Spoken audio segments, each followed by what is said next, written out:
is Film Center, your number one show for real entertainment industry news. No fluff, all facts. Now, here are your anchors, Derek Johnson II and Nicholas Killian. Hello, everyone. Welcome to Film Center, your number one place for entertainment news. My name is Derek. I'm Nicholas. And what are we talking about today, Nicholas? Today we're going to be talking about AMC reaching 1.5 million A-list subscribers.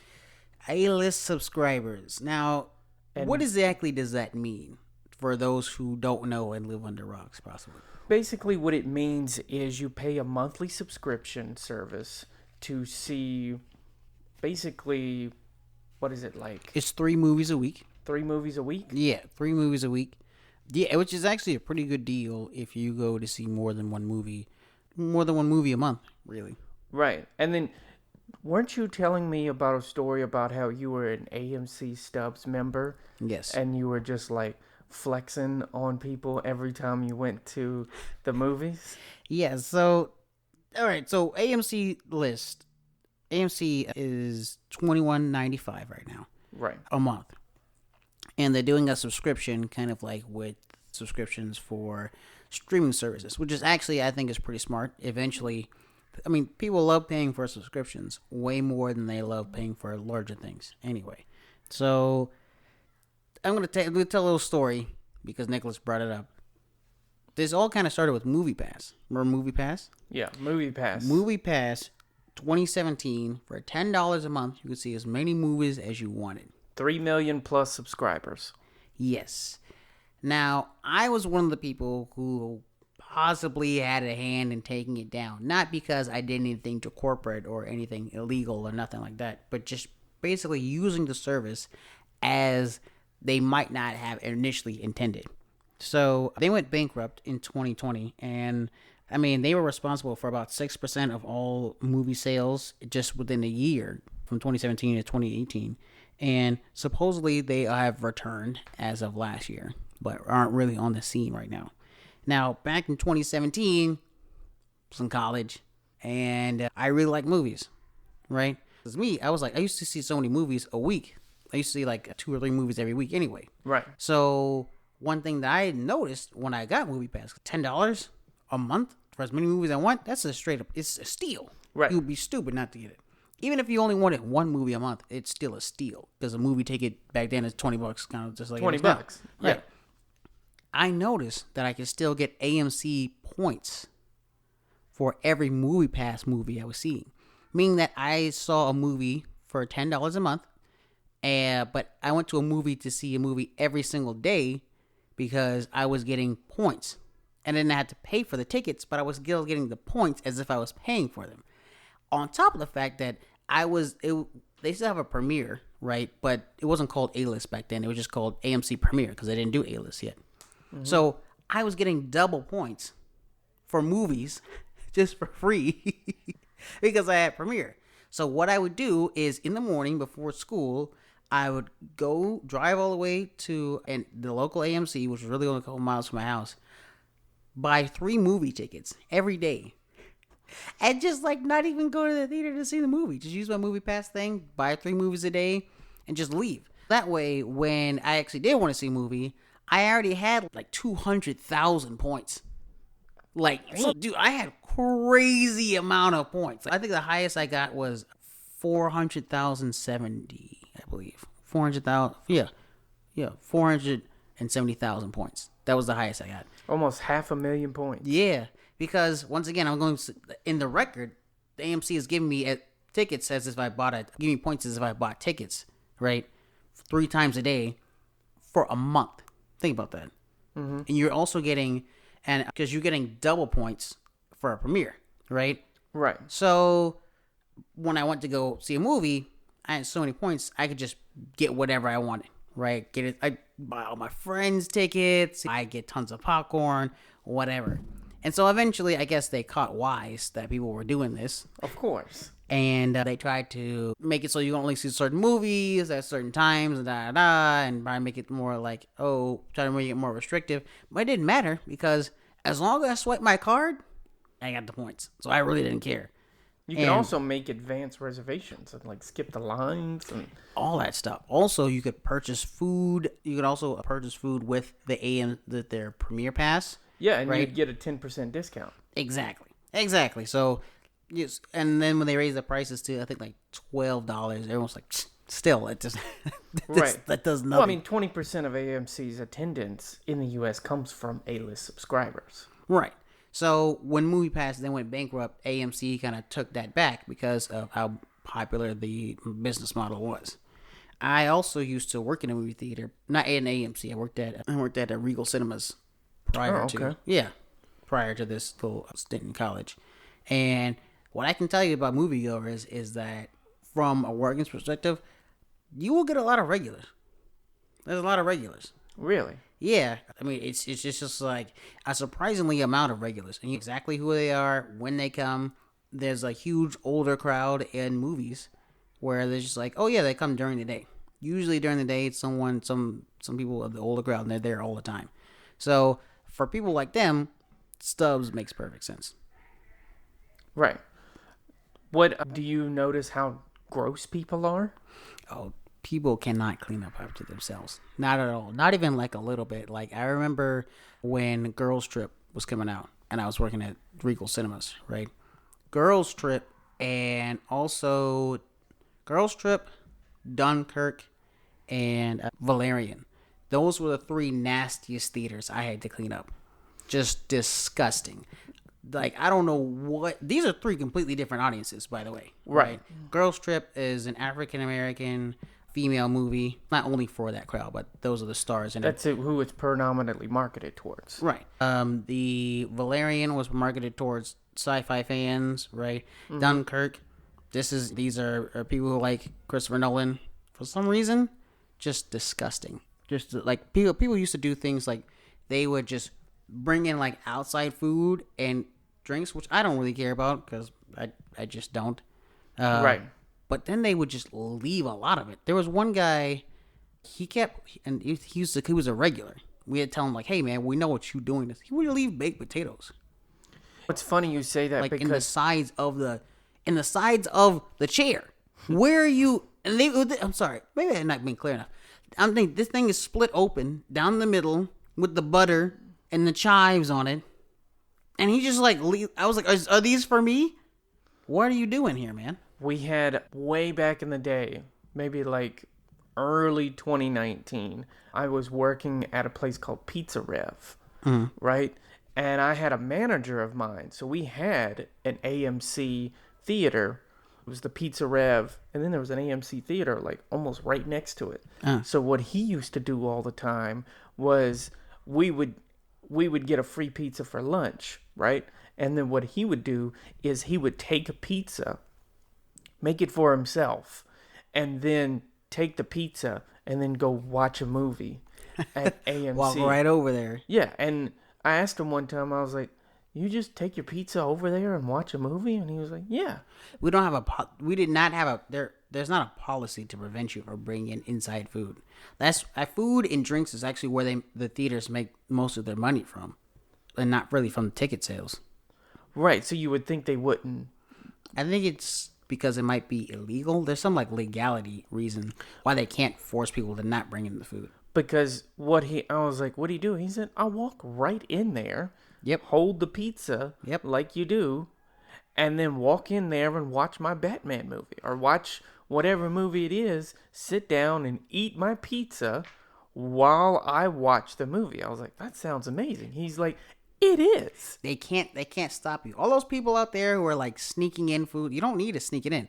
I used to work at a movie theater. Now, maybe AMC might have some smaller, different regulations but for the most part, AMC can't do it either. I think mainly it also might have to do with the fact that AMC, Regal, Carmike, these movie theater chains are really designed to sell tickets and not food, right? So if, let's say for some reason, let's say you're going to bring 20 people with you to movie theaters, right, to buy tickets. Hollywood would love that, right? They want you to go see the movie, right, so they get paid off the ticket sales. But if Carmike Cinema says, sorry, you can't come in because you have outside food, then the movie company, the movie studios are going to lose money because the patrons can't come see the movie. And on top of that, then the studio won't work with the karmic because they're not letting their people in, and now they don't have any movies to show. So it's kind of like a calculated loss they have to take. Yeah, and because it's just a general consensus as Americans to just buy it there for like convenience, basically, people just like try to sneak stuff in, but you don't have to.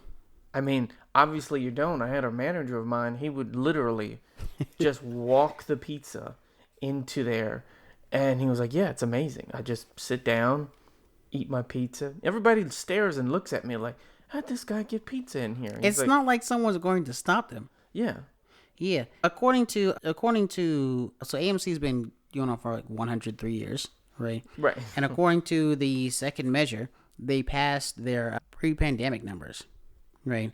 So in 2022, they reported that they had a 74% increase from 2017, which is huge.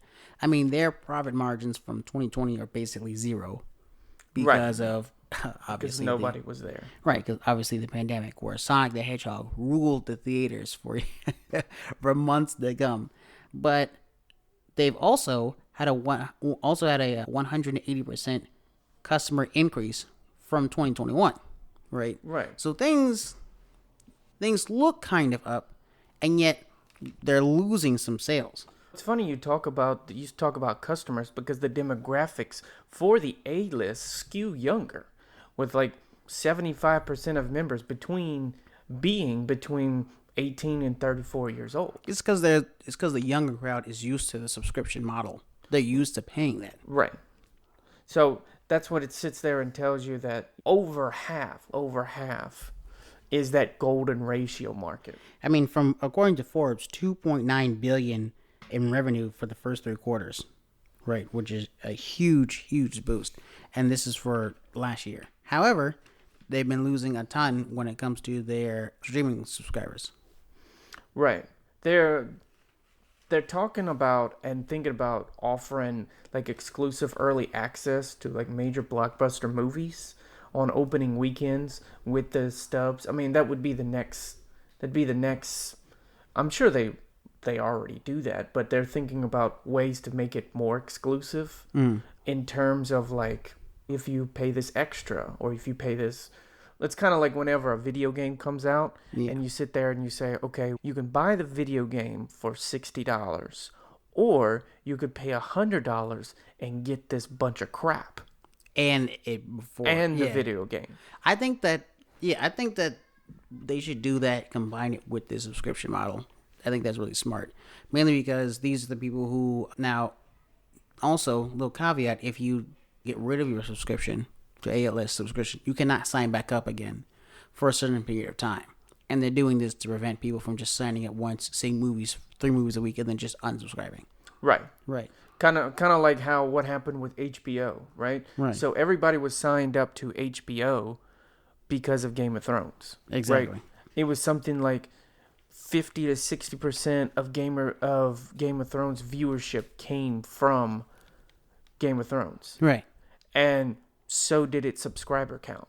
Right. Like, it's whenever Game of Thrones came back into season, their subscribers jumped 50 to 60% because everybody wanted to watch the season. But then once the season was over with, everybody would cancel their subscription again. Right. Now, and especially right now is a good time to really capitalize on all the people you have coming to see. Barbenheimer was really good for AMC. Bringing in 100 Barbie, opening up to 162 million.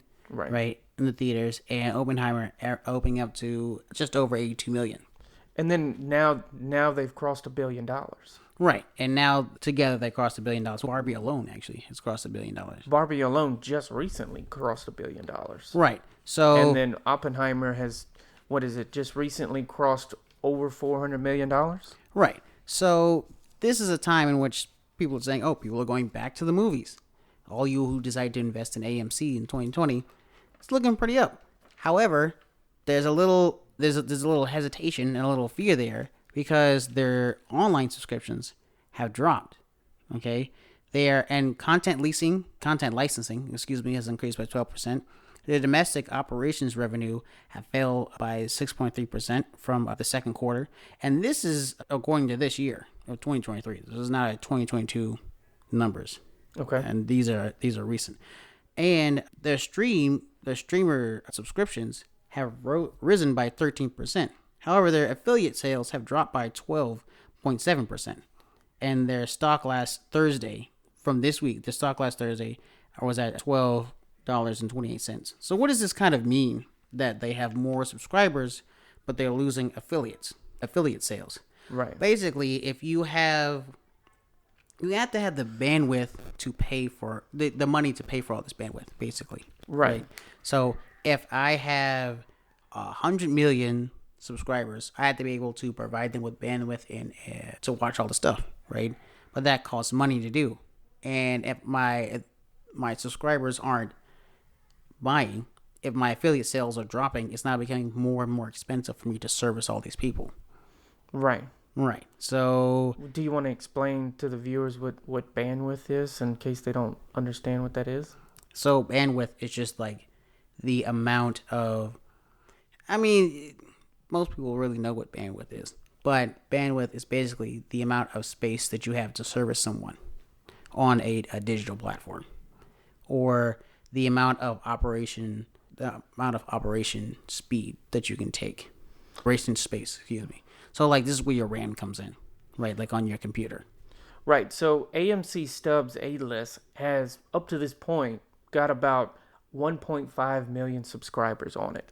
Do you think that there's a possibility that by the end of the year they get 2 million? 6 days ago, Variety reported that their network sales total is down by 17% in ad sales. And even though they have had a even though they had an increase in their streaming revenue, in their streaming revenue, just recently, they lost 300,000 subs. It's fluctuating too much. It to be stable. Yeah, they lose a whole bunch, and then they gain a whole bunch, and then they lose a whole bunch, and then they gain a whole bunch. I don't think it's going to reach. I think that if the writer's strike continues, that they might be impacted. I know that Kristen Dolan, the CEO of AMC, said that the writer's strike and the SAG strike won't really impact them until possibly mid or late 2024. But wow, that long? Yeah, but let's say that some of their subscribers decide to support the strikes, and as the strikes get more and more popular to support, it's like that's going to be really detrimental. Yeah, I think it could be very detrimental. I definitely think that I don't think it's going to reach 2 million subscribers because it's a bit too fluctuating. Right. Because also you have to sit there and say how much of this recent success that they've had, how much is that just attributed to just Barbenheimer alone? Right. And I think that they know that they're not that they're dying, but I know that everyone knows they're having trouble, right? And this Barbenheimer is just proof that, okay, people do want to go to the movies, which is keeping the hope alive. Right. At the same time, they need to go more than once or twice a summer blockbuster. Right. And also, this kind of leads the credence to Oppenheimer, which a lot of people said, who's going to want to go see a 3-hour movie about Americans dropping the bombs? I'm going to be real with you. This shouldn't have been called Barbenheimer. Yeah. It should have been called Barbie. I call it as I see it. When I know that some of our listeners might not like, I like Christopher Nolan. Don't get me wrong. But come on, man. I'm up here reading these numbers comparing 82 million to 162 million opening. Like, what am I doing here? Like, literally, Barbie opened up to double Oppenheimer did. And I'm supposed to put it up there like it's one of the numbers. Like, oh, hip hip hooray. No. Yeah. Like, I'm not saying that's a low number. That's a great opening. But let's be real here. Barbie crossed $1 billion, not Oppenheimer. Right. Barbie had a huge, and you can say, oh, maybe it's just marketing. Might be, right? I mean, there's a lot more people out there who want to go see a good, quote unquote, family movie, right? Like Barbie. Compared to, hey, you remember that one time we killed hundreds of thousands of people instantly in war? You know? This is a story about the guy who did it. Also quite interesting. Japanese Twitter. I love how, I guess it's X now because of Elon Musk. Right. I'll say Twitter for clarification because there are people who know what I mean. Right. Right. So Japanese Twitter, they started making a whole bunch of memes of 9/11. 9/11. right, to show them how disrespectful it is to just like glorify Oppenheimer. What they didn't understand is that Americans are sadistic assholes. Yeah, they're very crazy. We're crazy, and apparently all the 9/11 memes got very popular in America. Right, and They we all all really just enjoyed them. And everybody's like, we can't let the Japanese out funny us, and they're like, they're not trying to be funny. They're trying to show you that it's offensive, and apparently we don't care. Right. Not that we don't care about 9/11, but apparently Americans can take a joke better than we have a better sense of humor than the Japanese do. Or darker sense of humor. Definitely darker. Yeah. One thing I will say about AMC is that their stocks are fluctuating, their sales are fluctuating. When things are positive, they're also negative at the same time. I mean, dude, they were going to file Chapter 11 in 2021. Yeah. Yeah, and that's according to Forbes, man. So, I think that for them to have a good, solid future, what they need to do is, A, keep the stubs. All right, we see that that's what people want. And I know that I'm working in the movie theaters, having that experience, I know that during the day, their market is the older crowd. But I also happen to know that there's more younger people going to the movies than there is older people. Also, what does it say about, AMC Stubs A-List launched in June of 2018. Right. And just... year after MoviePass. Right. Now, just 4 years later, right? Yeah. It's in trouble. You have the pandemic. I'll give that to you. Yeah, but they're in trouble because they didn't understand what made MoviePass popular. And MoviePass 4 years. I meant to say 3 years. Yeah. It was whatever, man. And then what the problem with MoviePass is they didn't understand how to make money. MoviePass, I guess they underestimated how many people see movies and how many of them see movies. It wasn't uncommon, especially to a lot of people who were in college, at least around where I went to FSU. A lot of us, especially because FSU has a film school, a lot of film buffs there, right? So going to movies daily was not weird. It just wasn't. And FSU students there's a lot of, I wasn't one of these students, but there was a lot of students there who had a lot of money. So of course, seeing movies to them every day was very easy. MoviePass had an unsustainably low $6.95 price, and it illustrates the risk of trying to subsidize costs to grow your subscriber base so fast. It started off at $6.99, and then it quickly was I joined when it was $10. Me personally, they didn't really understand. They lowballed it, right? And they didn't really understand the market, right? But they knew that subscribers were popular, kind of like how Netflix was. The idea is genius. Now it's way more sustainable with AMC, where they say only 3 movies a week, and also they have over double the price. That makes more sense, right? And sometimes AMC's A-list will block out certain movies, like Avatar 2, right? They'll only let you see that. I believe they only let you see it once. And they also block out certain premieres that you also have to pay for them. They're part of the subscription. And on top of that, AMC Stubs also does not let you see certain artisan films. So if there was some weird independent movie that you wanted to see, or you wanted to see an anime movie, such as when Dragon Ball Z Broly came out, or Demon Slayer. I'm not sure which one it was, but it was on a train. Right. No, that's Demon Slayer. Yeah, that's what I said. I don't know what the name is when it's on the train, though. I don't know the name. It's like the Mugen arc. Right. Because those aren't regular showing movies, right? And they're specific to specific theaters. Those you had to regularly pay for, unlike MoviePass, in which those you could still see for free, right? So I think that their business model is solid. They just don't understand that what made MoviePass so popular was that it really encouraged you to go to the movies. You were getting an experience that you really couldn't get at home, right? Right. You were paying very low money for a $20 movie. Right. It's I have to feel like it's a steal. That's why MoviePass got so many subscribers, but they didn't make enough money. So AMC also needs to make it feel like a steal. There are so many other movie theaters out here that, especially here in California, that do other stuff just besides, oh, hey, come see a movie and I have popcorn for you to buy, right? I think that maybe if they also gave food, meals, like some other movie theaters do, that could work. We live here in Newhall, and there's a movie theater here that gives out food, and it's open for business, and it's still very popular. Right, that's like back home. We have what's called the movie tavern, right? And it's basically the movie theater, but you can order full-on meals to come to your seat. Right. We had a Malco Roxy, and it wasn't where I lived in Murfreesboro, Tennessee, but it was in Smyrna. And at Malco Roxy, they have like this fancy fountain in the middle and stuff like that. It's very upscale, right? I think that now it's hard to do that on a mass scale like with AMC because they have so many theaters, right? But what they could do is say, okay, we're going to bump it up from this low 20s to like mid 20s, like there's like $26, but then some of the food's included. I would take that. Yeah. I would take that in a heartbeat. That's the thing. With Movie Tavern, the food is separate. Like, it's still a regular price, but you get the option. I mean, you could order drinks and all kind of stuff like that. Right. But yeah, that was like people the pay a subscription because of bundles. Right. How it's keeping AMC from cutting a deal, right?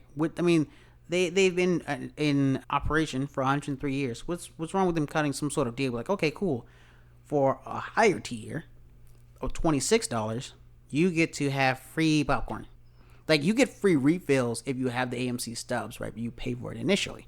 As someone who, like I said, as someone who worked in the movie theaters, popcorn is like dirt cheap. It's way, like, when I buy a thing of popcorn now, I get very upset because I know how much, like, let's say you buy a large for like $15. Okay. How much that really costs them to make? How much? About 30 cents. What? Yeah. That's crazy. I also had some time working at Disney in their theme parks, so I can tell the different tastes of popcorn and stuff like that too. So you became a popcorn connoisseur. Kind of, because I ate it so much because I wasn't supposed to. But I was hungry and I had nothing to do. So right. So that's great. So do they also recycle the popcorn? What do you mean recycle? Like, what they don't sell one day, they put it back in?